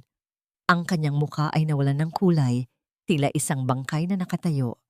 Alam niya na ang lihim ni Nando ay nasa panganib. Habang papalabas si Rodrigo, kasama si Chesa, isang huling tingin ang ibinigay ni Chesa sa kanyang biyenan. Hindi na ito tingin ng takot, kundi tingin ng isang inang nakahanap na ng kanyang sandata. Ngunit habang papalayo sila sa mansyon, isang tanong ang bumabagabag sa isipan ni Chesa. Bakit ganito na lamang ang malasakit ni Don Rodrigo sa kanya at sa kanyang anak? Ano ang kapalit ng tulong na ito? Ang dugo ay hindi kailanman marunong magsinungaling, Chesa. At sa pagkakataong ito, isinisigaw nito ang isang katotohanang 10 taon nating ipinagkait sa isa't isa. Ang boses ni Don Rodrigo ay kasing lalim ng gabi, puno ng panginginig na hindi kayang itago ng kanyang kapangyarihan. Nakatayo sila sa labas ng kwarto ni Alexandra sa pribadong ospital. Hawak ni Rodrigo ang isang puting envelope na may selyo ng pinakasikat na laboratorio sa bansa. Sa loob nito ay ang sagot sa lahat ng tanong na bumabagabag sa kanya simula nang makita niya ang vetbot sa leeg ng bata. 99% positibo. Si Alexandra ay hindi anak ni Nando. Siya ay anak ni Rodrigo. Naramdaman ni Chesa ang pag-ikot ng mundo. Ang kanyang mga kamay ay dahan-dahang napakapit sa malamig na pader ng ospital. Ang mga alaala ng isang madilim at maulang gabi, 10 taon na, ang nakalilipas, ay biglang bumalik. Isang gabi ng kalituhan, isang gabi kung saan ang kanyang inumin ay tila may kakaibang lasa, at isang gabi kung saan akala niya ay si Nando ang kasama niya sa dilim. Paano? Paanong nangyari ito? Bulong ni Chesa, ang kanyang tinig ay halos maglaho sa hangin. Sinabi sa akin ni Donna Concepcion na si Nando ang kumuha sa akin ng gabing iyon. Sinabi nila na dahil sa pagkakamaling iyon, kailangan kong pakasalan si Nando para hindi mapahiya ang pamilya. Isang mapait na tawa ang kumawala sa mga labi ni Rodrigo. Niloko tayo ng mga Asunsyon, Chesa. Noong gabing iyon, ako ang kasama mo. Ngunit bago pa ako makabalik para panagutan ka, binalitaan ako ni Donna Concepcion na pinalaglag mo ang bata at sumama ka na sa ibang lalaki. Ginamit nila ang pagkakataong yon para ikulong ka sa kasal na hindi mo gusto dahil alam nilang ang talino mo sa pagtatahi ang magliligtas sa kanilang bumabagsak na negosyo. Ang katotohanan ay parang isang malaking baha na tumangay sa lahat ng paniniwala ni Chesa. Ang 10 taon ng pagtitiis, ang bawat sampal, ang bawat pangungutya na siya ay swerte dahil pinakasalan siya ng isang Asunsyon. Lahat ng yon ay isang malaking pagtatanghal. Ginamit siya bilang isang alipin at ang kanyang anak ay ginamit bilang isang panali upang hindi siya makawala. Kukunin ko kayo rito, Chesa. Ang tinig ni Rodrigo ay naging matigas at puno ng determinasyon. Dadalhin ko kayo sa bahay ko. Walang sino mang Asunsyon ang makakahawak muli sa inyo. Si Alexandra ay isang De La Vega. Karapatan niyang mamuhay sa karangyaan, hindi sa takot. Ngunit sa gitna ng hapdi, umiling si Chesa. Tumingin siya ng diretso sa mga mata ni Rodrigo at doon ay nakita ang apoy ng isang inang nagnanais ng higit pa sa kaligtasan. Nais niya ng hustisya. Hindi, Rodrigo. Kung kukunin mo kami ngayon, tatakas lang sila sa kanilang mga kasalanan. Gusto kong makita silang bumagsak. Gusto kong maranasan nila ang mawalan ng lahat, tulad ng ginawa nila sa akin. Kailangan nilang magbayad sa harap ng batas, sa harap ng lahat ng taong niloko nila. Lumapit si Rodrigo. Ang kanyang kamay ay dahan-dahang humawak sa nanginginig na balikat ni Chesa. Sa sandaling iyon, ang tensyon sa pagitan nila ay hindi lamang tungkol sa galit, kundi sa isang matagal nang nakatagong koneksyon na muling nag-aapoy. Tutulungan kita. Gagawin natin ito sa paraang gusto mo. Dahan-dahan silang pumasok sa kwarto ni Alexandra. Ang bata ay mahimbing na natutulog. Ang kanyang mukha ay payapa sa ilalim ng puting kumot. Lumapit si Rodrigo sa gilid ng kama. Sa unang pagkakataon, ang makapangyarihang Don Rodrigo de la Vega ay lumuhod sa sahig. Hinawakan niya ang maliit na kamay ni Alexandra. Ang kanyang mga mata ay nanunubig habang pinagmamasdan ang bawat detalye ng mukha ng kanyang anak. Patawarin mo ako, anak, dahil huli na akong dumating. Mahina niyang bulong bago idinampi ang kanyang noo sa kamay ng bata. Tumayo si Chesa sa tabi niya. Ang kanyang puso ay tila nakahanap ng isang ligtas na kanlungan pagkatapos ng mahabang bagyo. Inabot ni Chesa ang isang maliit na USB drive mula sa kanyang bulsa, ang record na nakuha niya mula sa villa ni Nando. Ito ang magpapabagsak sa kanila. Sabi ni Chesa, ang kanyang boses ay puno ng kapangyarihan. Narito ang patunay na buhay si Nando, ang kanilang pandaraya sa insurance at ang bauhan na ginawa ni Amalia kay Alexandra. Gamitin mo ang lahat ng koneksyon mo, Rodrigo. Siguraduhin nating wala silang matatakbuhan. Tinanggap ni Rodrigo ang USB. Ang kanyang mga mata ay naging kasing lamig ng bakal. Isang linggo mula ngayon ay ang anibersaryo ng mga Asunsyon. Maghahanda sila ng isang malaking piging para sa kanilang dangal. Doon natin sila tatapusin, pagpapatuloy ni Chesa. Sa harap ng lahat, ng taong kinatatakutan nilang makakita sa kanilang totoong baho. Habang papalabas si Rodrigo, muli siyang lumingon kay Chesa. Mag-ingat ka sa pagbabalik mo sa mansyong yon para sa huling ilang araw. Isang tawag mo lang, lulunurin ko ang lugar na yon ng mga tauhan ko. Hindi na nila ako kayang saktan, Rodrigo, sagot ni Chesa. Dahil sa pagkakataong ito, hindi na ako nag-iisa. Naiwan si Chesa sa tabi ng kanyang anak. Bit-bit ang isang bagong pag-asa. Ang dugo ni Alexandra ay hindi lang nag-ugnay sa kanila kay Rodrigo. Ito ang naging susi upang buksan ang mga rehas ng bilangguang 10 taon niyang tinitirhan. Ang katahimikan ay hindi palaging nangangahulugan ng kapayapaan. Minsan, ito ang huling hininga bago ang isang malakas na pagsabog sa loob ng mansyon niyang mga Asunsyon. Ang bawat sulok ay nababalot ng gintong palamuti at mga mamahaling bulaklak. Ang amoy ng sariwang rosas ay humahalo sa amoy ng pintura at bagong wax na sahig. 3 araw na lang bago ang ika-50 anibersaryo ng pagkakatatag ng pamilya Asunsyon. Ang gabing inaasahan ni Donna Concepcion na maglulunsad sa kanya sa mundo ng politika. Siguraduhin niyo na everything is perfect. Ang mga catering, ang lights, at lalo na ang guest list. Ayokong mapahiya sa harap ng mga De La Vega. Sigaw ni Donna Concepcion habang naglalakad sa gitna ng sala. Hawak ang kanyang listahan. Si Chesa ay nakatayo sa isang gilid, hawak ang isang tumpok ng mga kurtinang kailangang isabit. Ang kanyang mukha ay walang emosyon, isang perpektong maskara ng pagsunod. Ngunit sa ilalim ng kanyang balat, ang dugo ay tila kumukulo sa bawat hakbang ng kanyang plano. Pinapanood niya si Amalia na parang isang reyna kung maglakad sa loob ng bahay. Suot ang isang itim na perlas na dati ay pagmamay-ari ni Chesa. Ate Chesa, pakiplansa naman itong gown ko. Gusto ko, walang kahit isang lukot kapag humarap ako sa mga bisita. Sabi ni Amalia nang may mapangaping ngiti. Sabi ni Mama, I should look my best. After all, ako ang tatayong may bahay sa gabing iyon. Diba? Hindi sumagot si Chesa. Kinuha niya ang gown ng walang reklamo. Ang bawat haplos niya sa tela ay may kasamang panalangin ng pagbabayad. Alam niyang ang telang ito ang magiging saksi sa kahihiyang sasapul sa babaeng ito sa harap ng buong Manila. Sa gitna ng kaguluhan ng paghahanda, nagkaroon si Chesa ng isang sandali para sa sarili. Pumunta siya sa kanyang maliit na sulok sa attic kung saan naroon ang kanyang lumang makinang panahi. Doon, sa ilalim ng malamlam na ilaw ng isang bumbilya, dahan-dahan niyang inilabas ang isang tela, isang pulang sutla na tila kulay ng dugong dumanak sa kanyang puso. Ito ang kanyang tapis ng pagbangon.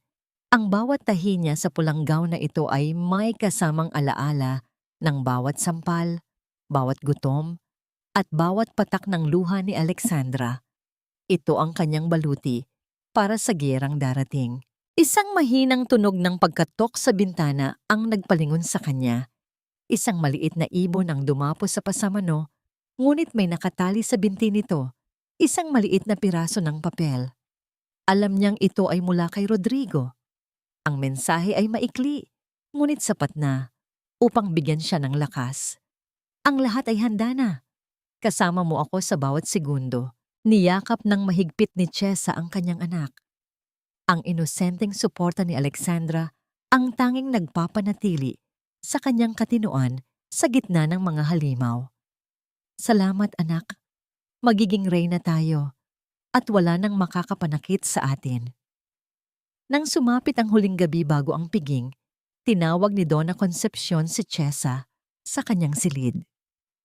Ang matanda ay nakaupo sa kanyang kama, ang mukha ay tila pagod, ngunit puno pa rin ng kasamaan. Bukas ang huling pagkakataon mo para patunayan na may silbi ka sa pamilyang ito. Chesa, sabi ni Donna Concepcion habang nililinis ang kanyang mga alahas. Huwag kang gagawa ng anumang eksena. Maglingkod ka ng maayos, manatili ka sa background, at baka pag-isipan ko pang hayaan kang makita si Alexandra paminsan-minsan. Pagkatapos siyang kunin ng mga bagong magulang niya, ngumiti si Chesa. Isang ngiting hindi umabot sa kanyang mga mata. Opo, Mama. Asahan niyo pong bukas ay magiging isang gabing hindi niyo malilimutan. Sa kabilang dako ng lungsod, sa loob ng isang madilim na silid sa villa, may isang lalaking nakaharap sa salamin. Isinusuot niya ang kanyang Amerikana. Inaayos ang kanyang kurbata ng may pagmamalaki. Si Nando. Ang kanyang mga mata ay nagniningning sa kasabikan. Handa na ba ang lahat? Tanong ni Nando sa kanyang tauhan. Opo. Opo, sir. Magpapakilala po kayo bilang si Mr. Fernandez, ang pinsan mula sa malayo. Walang makakakilala sa inyo sa likod ng salaming ito at ng inyong bagong anyo. Isang malademonyong tawa ang kumawala kay Nando. Gusto kong makita ang mukha ni Chesa kapag nakita niya akong muli. Ang akala niya ay malaya na siya. Hindi niya alam.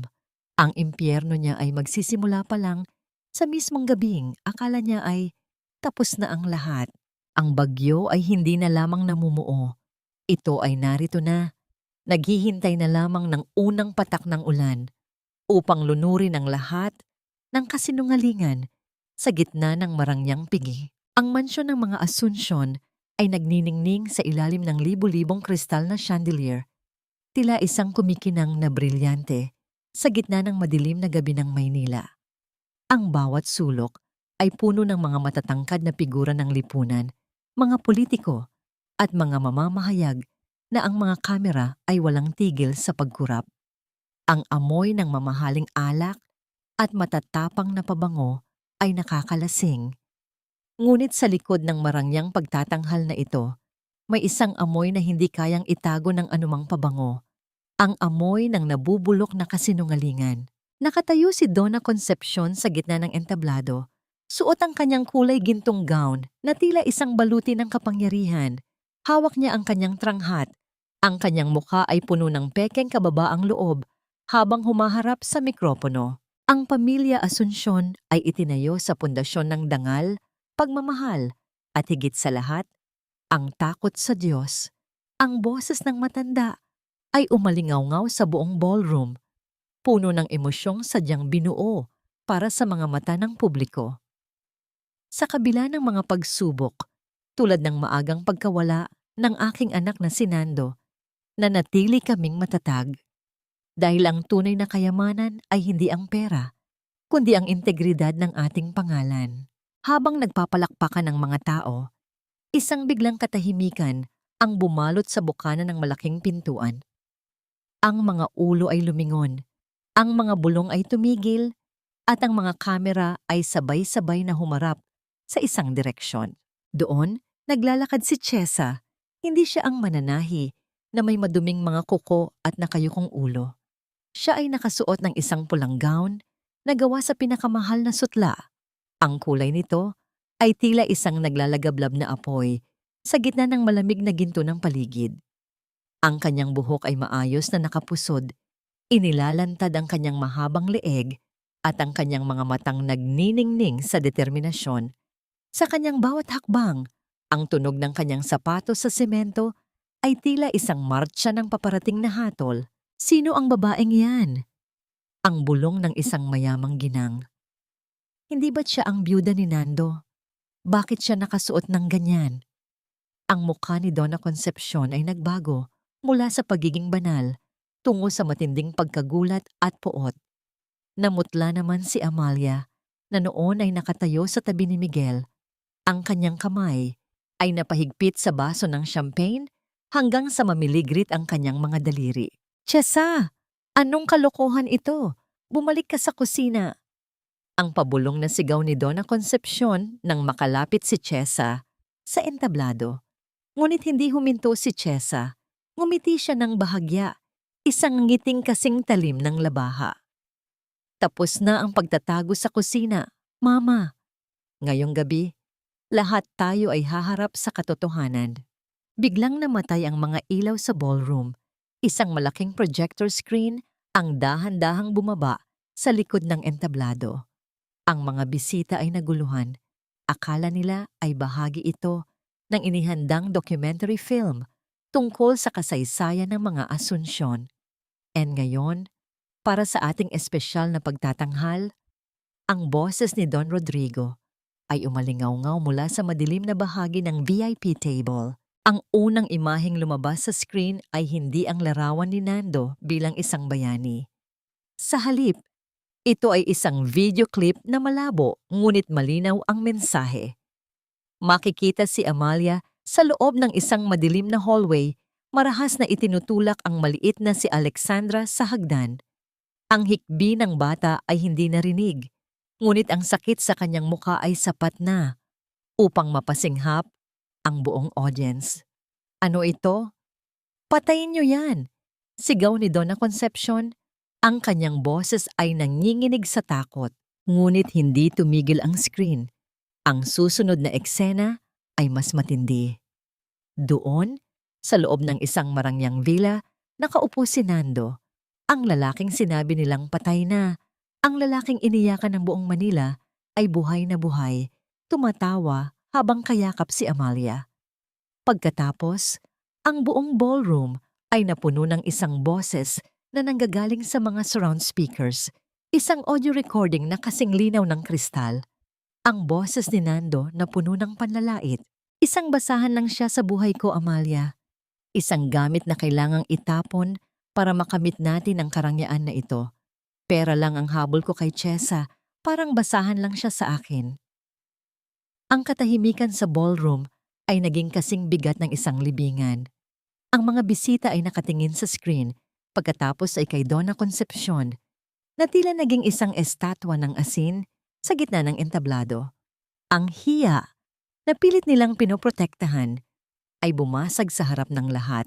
Tumingin si Chesa kay Donna Concepcion, ang kanyang mga mata ay walang bakas ng awa. Ito ba ang dangal na sinasabi niyo, Mama? Ang dangal na itinayo sa dugo ng iyong manugang at sa luhang galing sa iyong sariling apo? Sa gitna ng kaguluhan, isang lalaki ang lumabas mula sa anino ng backstage, nakasuot ng maskara, ngunit ang kanyang anyo ay hindi na kailangang ipakilala. Naniga si Nando nang makita niyang ang lahat ng mata ay nakatutok sa kanya. Ang kanyang maskara ay hindi na sapat upang itago ang katotohanan. Nando? Ang tanging nasabi ni Donna Concepcion bago siya tuluyang mawalan ng balanse. Ngunit bago pa man makakilos ang sinuman, ang pintuan ng ballroom ay muling bumukas. Sa pagkakataong ito, hindi ito panauhin. Ang mga unipormadong pulis ay pumasok, kasunod ang mga abogado ni Don Rodrigo. Nando Asuncion, Donna Concepcion, at Amalia Santos, inaaresto kayo sa mga kasong fraud, falsification of documents, at child abuse. Sa gitna ng mga flash ng kamera at ang gulo ng mga taong nagtatakbuhan, nanatiling nakatayo si Chesa sa gitna. Ang pulang sutla ng kanyang damit ay tila isang bandila ng tagumpay. Tumingin siya kay Rodrigo na noon ay dahan-dahang lumalapit sa kanya. Ngunit sa kabila ng katarungang ito, isang huling boses ang bumasag sa hangin. Ang sigaw ni Amalia na puno ng desperasyon habang dinadala siya ng mga pulis. Akala mo ba tapos na, Chesa? Hindi mo pa alam ang lahat. May isang lihim pa si Nando na sisira sa iyo habang buhay. Ang bawat kurap ng mga kamera ng media ay tila mga kidlat na tumatama sa nagbabagang mukha ni Donna Concepcion. Sa gitna ng ballroom, ang musika ay napalitan ng ingay ng bulong at ang marahas na tunog ng pagbagsak ng mga pangarap. Ang pamilyang Asunsyon na itinuring na haligi ng moralidad sa lipunan ay dahan-dahang naglalaho sa harap ng buong bansa. Hindi ito totoo. Gawa-gawa lang ang lahat ng iyan. Sigaw ni Nando habang sinusubukan niyang umiwas sa mga pulis. Ang kanyang maskara ay wala na at ang kanyang muka ay puno ng takot na hinaluan ng puot. Chesa, anong klaseng asawa ka? Sisirain mo ako sa harap ng maraming tao? Humakbang si Chesa nang malapit sa kanya. Ang kanyang tindig ay matuwid, walang bakas ng panghihina. Hindi kita sinisira, Nando. Sinira mo ang sarili mo sa sandaling ginamit mo ang kamatayan para takasan ang responsibilidad mo sa amin ng anak mo.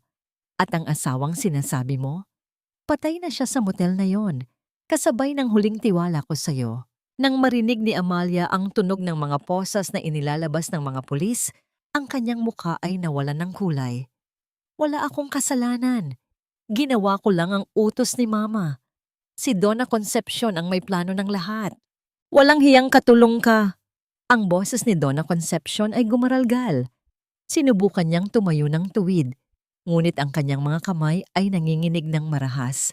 Ang kanyang tinitingalang hiya ay tila naging isang malaking bato na nakasabit sa kanyang leeg. Hinihila siya pababa sa kailaliman ng kahihiyan. Ako ang nagbigay sa inyo ng lahat. Ako ang nagligtas sa inyo. Ngunit ang katotohanan ay hindi na kayang takpan ng anumang salita.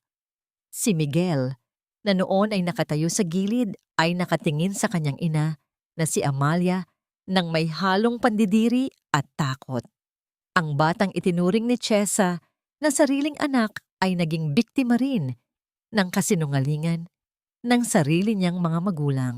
Walang galit sa mukha ni Chesa, tanging isang malalim na lungkot para sa isang buhay na sinayang sa kasamaan. Dahan-dahan niyang inabot ang tranghat na hawak ng matanda. Hinawakan ni Chesa ang mga butil nito, ang parehong tranghat na palaging ginagamit ng biyenan upang itago ang kanyang mga kuko. Ang Diyos ay hindi natutulog, Mama. Mahinang bulong ni Chesa sa tenga ng matanda. Ang panalangin ay hindi sa labi, kundi sa gawa. At ang ginawa niyo sa amin ni Alexandra, iyon ang magiging huling alaala niyo sa mundong ito. Kasabay ng pagkuha ni Chesa sa tranghat, tuluyang nanghina ang mga tuhod ni Donna Concepcion. Bumagsak siya sa sahig ng entablado. Ang kanyang mga mata ay nananatiling dilat, ngunit walang buhay na nakatingin sa kisame. Ang matinding kahihiyan ay naging mas malupit pa kaysa sa anumang hatol ng korte. Tumawag kayo ng ambulansya. Sigaw ng isang bisita. Ngunit ang mga pulis ay hindi tumigil sa pag-aresto kina Nando at Amalia. Habang kinakaladkad si Nando palabas, pilit siyang lumingon kay Chesa. Hindi pa ito tapos, Chesa. Kukunin ko ang siyong. Akin ang lahat ng iyon. Ngunit bago siya tuluyang mailabas, isang abogado na nasa tabi ni Don Rodrigo ang nagtaas ng isang asul na folder. Mr. Asunsyon, simula ngayong gabi, ang lahat ng ari-arian ng pamilya Asunsyon ay opisyal nang naka-freeze sa ilalim ng investigasyon para sa money laundering at insurance fraud. At ang siyong may? Tumingin ang abogado kay Chesa ng may paggalang. Sa pamamagitan ng utos ng korte at ang mga ebidensya ng falsification, ang pamamahala ay ibinalik na sa orihinal at tunay na nagmamay-ari. Kay Mrs. Chesa, nabalot ng palakpakan ng ballroom, ngunit hindi iyon narinig ni Chesa. Ang kanyang paningin ay nakapako kay Rodrigo na noon ay dahan-dahang lumalapit sa kanya.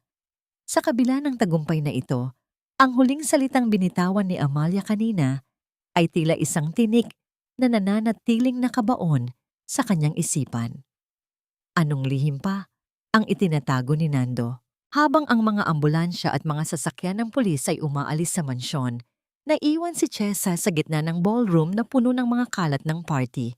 Hawak niya ang tranghat ni Donna Concepcion, dama ang bigat ng isang kabanatang natapos na, ngunit alam niyang ang sugat ng kahapon ay kailangan pa ng mahabang panahon upang tuluyang maghilom. Tumingin si Rodrigo sa kanya. Ang kanyang mga mata ay puno ng paghanga at pag-aalala. Tapos na ang kanilang paghahari, Chesa. Malaya na kayo. Malaya na nga ba kami, Rodrigo?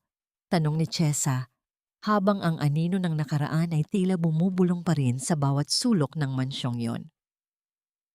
Ang katahimikan ng bahay na ito ay hindi na nakakatakot, kundi nakakabingi dahil sa dami ng mga bakas ng pighati na iniwan ng mga taong itinuring kong pamilya. Nakatayo si Chesa sa gitna ng sala ng mansyon ng mga Asunsyon. Ang mga bintana ay nababalutan na ng mga dilaw na seize tape mula sa korte. Ang mga mamahaling gamit na dati ay simbolo ng kapangyarihan ni Donna Concepcion ay nilalagyan na ng mga numero para sa subasta. Sa loob ng ilang araw, ang lahat ng karangyang itinayo sa kasinungalingan ay naglaho na parang bula. Ngunit hindi ang mansyong ito ang kanyang destinasyon. Tinungo ni Chesa ang likod na bahagi ng lote, kung saan naroon ang lumang sungmay. Pagbukas niya ng pinto, ang amoy ng alikabok, tela, at langis ng makina ay sumalubong sa kanya. Dito nagsimula ang lahat. Dito rin magsisimula ang kanyang bagong buhay. Nanay, magtatahinan po ba tayo ulit? Ang boses ni Alexandra ay puno ng kasabikan. Wala na ang takot sa kanyang mga mata. Suot niya ang isang maayos na uniforme, handa na para sa kanyang unang araw sa isang bagong paaralan sa ilalim ng proteksyon ni Rodrigo. Opo, anak, pero sa pagkakataong ito, hindi na tayo tatahi para sa ibang tao. Tatahi tayo para sa sarili nating mga pangarap. Sagot ni Chesa habang niyayakap ang anak. Bago tuluyang lisanin ang nakaraan, nagpasya si Chesa na gawin ang isang bagay na alam niyang kailangan niya para sa kanyang katahimikan. Binista niya si Nando sa kulungan. Sa likod ng rehas, si Nando ay hindi na ang guwapong lalaki na puno ng kayabangan. Ang kanyang mga mata ay malalim, ang kanyang balat ay maputla, at ang kanyang mga kamay ay nanginginig. Nang makita niya si Chesa, pilit siyang lumapit sa rehas. Chesa, parang awa mo na. Bawiin mo ang kaso. Alam kong mahal mo pa ako. Magmula tayo ulit malayo rito. Ang boses ni Nando ay puno ng desperasyon. Ang parehong tono na ginamit niya 10 taon na ang nakalilipas upang paikutin ang puso ni Chesa. Tiningnan siya ni Chesa nang may matinding katatagan. Ang pagpapatawad ay hindi nangangahulugang paglimot, Nando. Pinatawad na kita dahil ayokong dalhin ang bigat ng galit mo sa bagong buhay ko. Pero ang katarungan ay kailangang mangyari.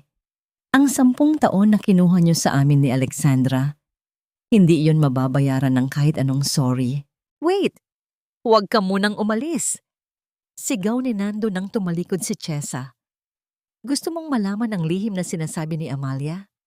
Ang syong na ito, ang lupang kinatatayuan nito, hindi iyan galing sa amin.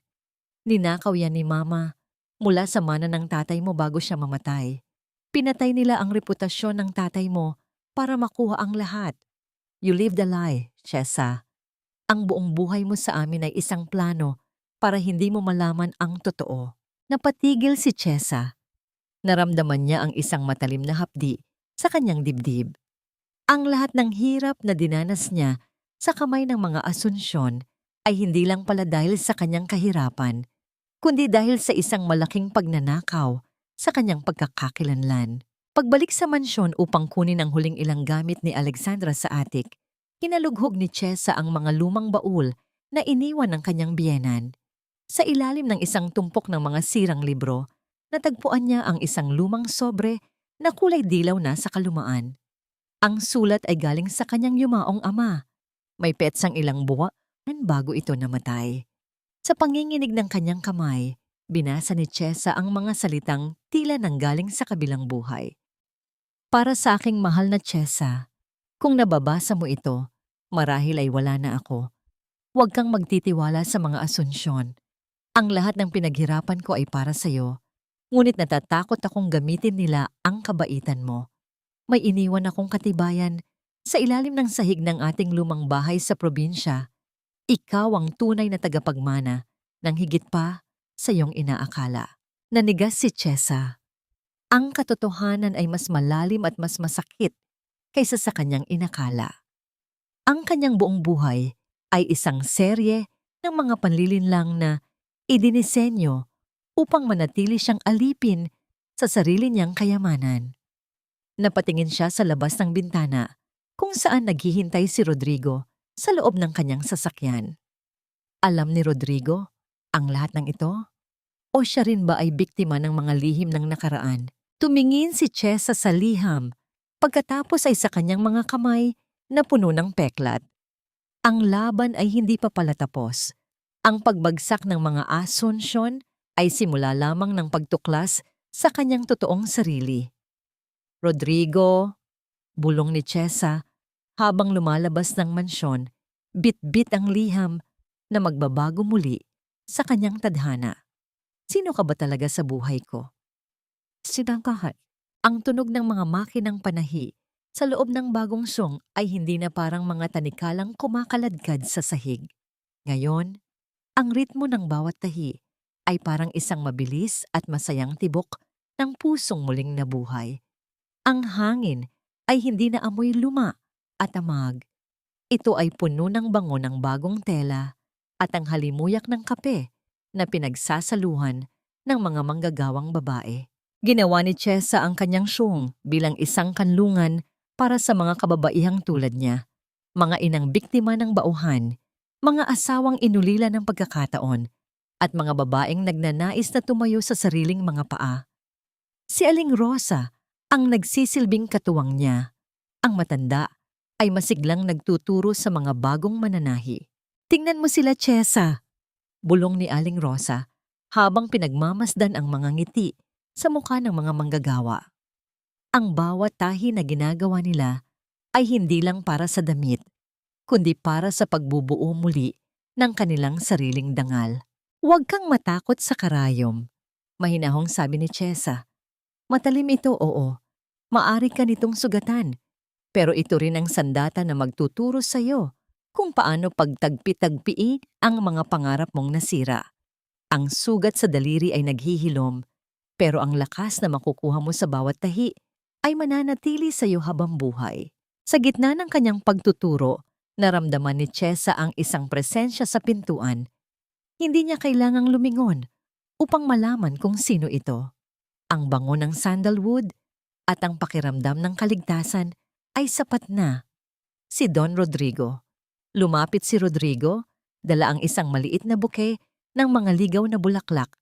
Hindi ang mamahaling rosas na ipinapadala ng mga elitista, kundi mga bulaklak na alam niyang paborito ni Chesa dahil sa pagiging simple at katatagan nito. Masyado ka na namang nagpapakapagod, Chesa. Ang baritono ni Rodrigo ay puno ng lambing, kilig. Inilapag niya ang mga bulaklak sa ibabaw ng lamesa at dahan-dahang hinawakan ang balikat ni Chesa. Ang haplos na yon ay hindi mapangangkin, kundi isang tahimik na suporta. Hindi ito pagod, Rodrigo. Ito ang buhay ko. Sagot ni Chesa habang nakatingin sa mga mata ng lalaki. Salamat sa pagtulong mo sa pagbawi ng mana ni tatay. Dahil sa iyo, napatunayan kong hindi lang ako isang biktima. Ako ay isang tagapagmana ng isang malinis na pangalan. Wala akong ginawa kundi ibigay ang nararapat sa iyo, sabi ni Rodrigo. Dahan-dahan niyang inabot ang kamay ni Chesa at pinagsalikop ang kanilang mga daliri. Ang lihim ni Nando at ang pagnanakaw ng mga asunsyon sa tatay mo ay tapos na.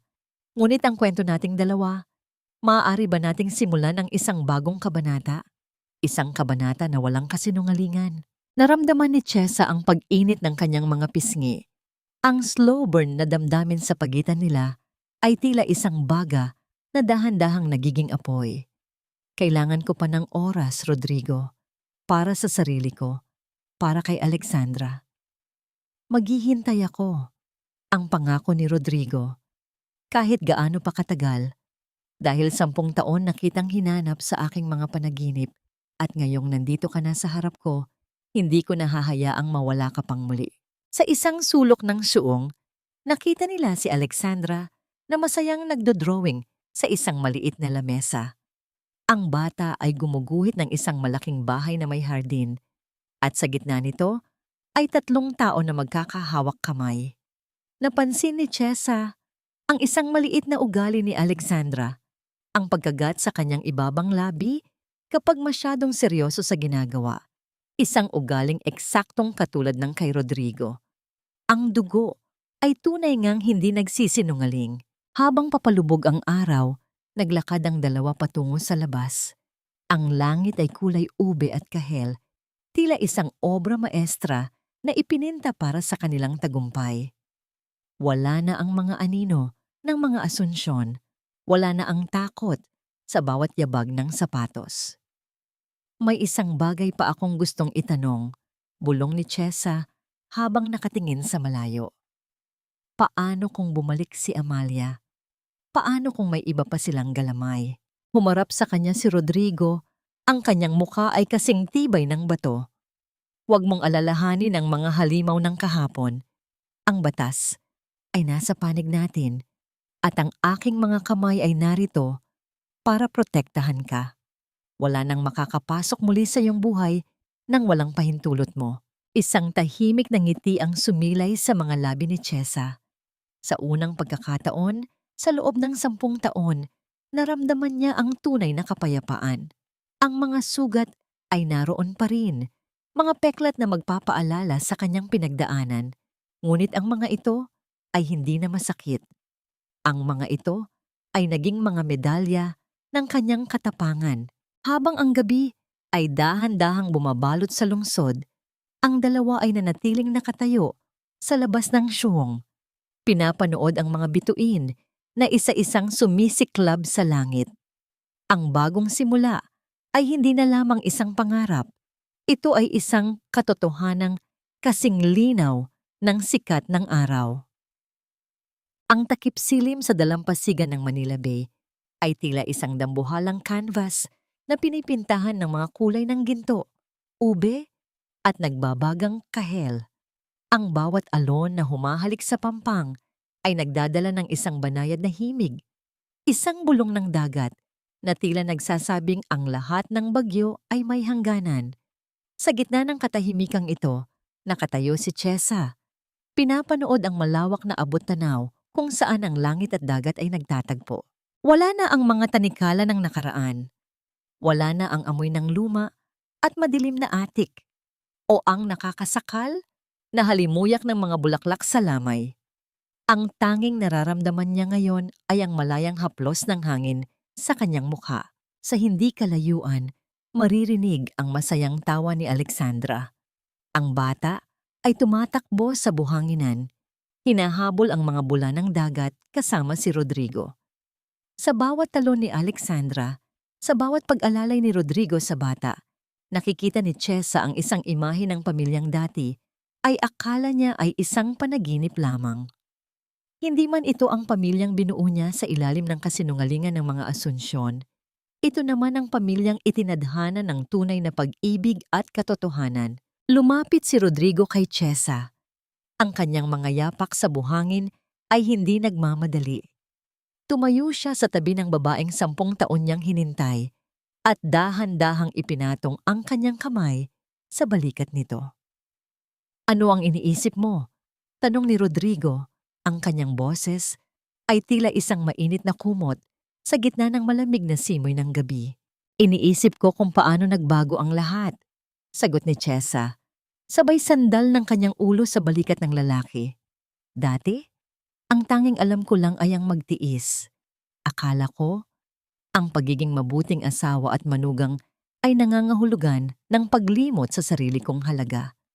Pero ngayon, napagtanto ko na ang tunay na pagpapatawad ay hindi para sa kanila. Ito ay para sa sarili ko. Pinatawad na ni Chesa ang kanyang sarili sa mga taon ng pagkabulag.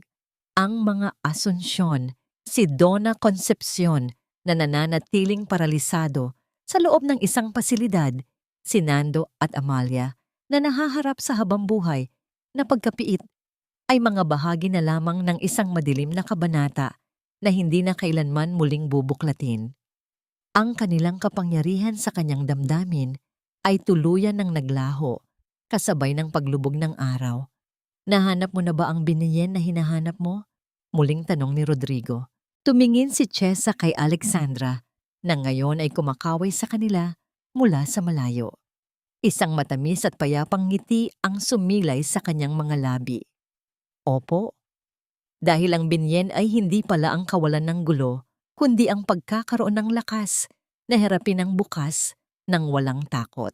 Ang mahalagang aral na iniwan ng kanyang paglalakbay ay malinaw. Ang buhay ay parang isang piraso ng tela. Minsan, kailangan itong gupitin, punitin, at muling itahi upang makabuo ng isang obra maestrang mas matibay at mas maganda. Ang bawat tahi ng pighati ay naging disenyo ng katatagan. Ang bawat patak ng luha ay nagsilbing pampakintab sa kanyang dangal. Habang ang mga bituin ay isa-isang nagsisilitawan sa langit, dahan-dahang kinuha ni Rodrigo ang kamay ni Chesa. Naglakad sila patungo sa bata. Ang kanilang mga anino ay nag-iisa sa buhanginan. Ang siongmay ay nananatiling matatag.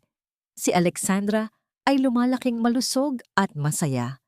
At si Chesa ay hindi na lamang isang mananahi ng damit ng iba. Siya na ang arkitekto ng sarili niyang kaligayahan. Ang dilim ay hindi na nakakatakot dahil alam ni Chesa na sa bawat pagtatapos ng gabi, laging may isang bukang liwayway na naghihintay. Isang bagong simula na puno ng pag-asa, pagmamahal at higit sa lahat, ang kalayaang maging tunay na sarili. Sa ilalim ng malawak na kalangitan ng Maynila, natapos ang isang kwento ng pagtitiis at nagsimula ang isang walang hanggang awit ng pag-ibig at tagumpay sa Martirizwa. Ang huling sikat ng araw sa dalampasigan ay dahan-dahang naglalaho. Ngunit ang liwanag na iniwan nito sa puso ni Chesa ay mananatiling buhay, tila isang bagong tahi na kailanman ay hindi na malalagot. Ang bawat alon ay naging saksi sa kanyang paglaya. Isang hudyat na ang bagyo ng kahapon ay isa na lamang malayong alaala. Mga mahal kong tagapakinig, maraming salamat sa pagsama sa amin hanggang sa huling yugto ng paglalakbay na ito. Habang sinusulat ko ang bawat salita ng kwentong ito, lalo na sa bahaging pinaluhod ang munting si Alexandra sa magaspang na asin habang si Chesa ay walang magawa, kundi tumingin. Naramdaman ko ang matinding hapdi sa aking sariling dibdib. Ang kwentong ito ay higit pa sa simpleng drama. Ito ay isang pagkilala sa mga tunay na bayani, sa likod ng mga makinang panahi, ang mga babaeng patuloy na nagtatagpi ng pangarap sa gitna ng mga punit-punit na pangako. Ang bawat pahina ay binuo ng may pag-iingat at lalim, inspirasyon mula sa mga totoong kwento ng tatag at paninindigan na madalas nating makita sa ating paligid. Kung kayo ang nasa katayuan ni Chesa, magagawa niyo rin bang piliin ang kapayapaan kaysa sa puot, kahit na ang sugat ay nananatiling malalim? Naniniwala ba kayo na ang lahat ng pagdurusa ay may nakalaang katarungan sa huli? Sa mga oras na ito, habang pinapakinggan ninyo ang aking boses, nasaan ba kayo? Marahil ay abala sa pagluluto ng hapunan para sa pamilya, nagpapahinga matapos ang isang mahabang araw, o baka naman ay nasa biyahe pa uwi. Ano man ang inyong ginagawa, nais naming malaman ang inyong saloobin. Huwag kayong mag-atubiling mag-iwan ng inyong kwento o opinyon sa comment section sa ibaba. Dahil dito sa ating tahanan, bawat tinig nyo ay mahalaga at laging may handang makinig. Kung ang kwentong ito ay naghatid ng kaunting init sa inyong puso, sana ay maibahagi nyo rin ito sa iba at i-like ang ating video bilang suporta sa ating sining. Tandaan nyo palagi, ang ating buhay ay tila isang piraso ng mamahaling tela. Maaring matusok tayo ng karayom ng pagsubok o magkaroon ng mantsa ang ating tadhana. Ngunit nasa ating mga kamay, ang kapangyarihang muling itahi ang isang bukas na mas matibay at mas rurok sa ganda. Hanggang sa muli nating pagkikita sa susunod na kwento ng buhay at pag-ibig, manatiling matatag at puno ng pag-asa. Pamagat ng kwento, ang makinang panahi ng pag-asa. Paunawa, ang lahat ng mga tauhan at sitwasyon sa kwentong ito ay katang-isip lamang na nilikha para sa layuning libangan at upang maghatid ng positibong mensahe.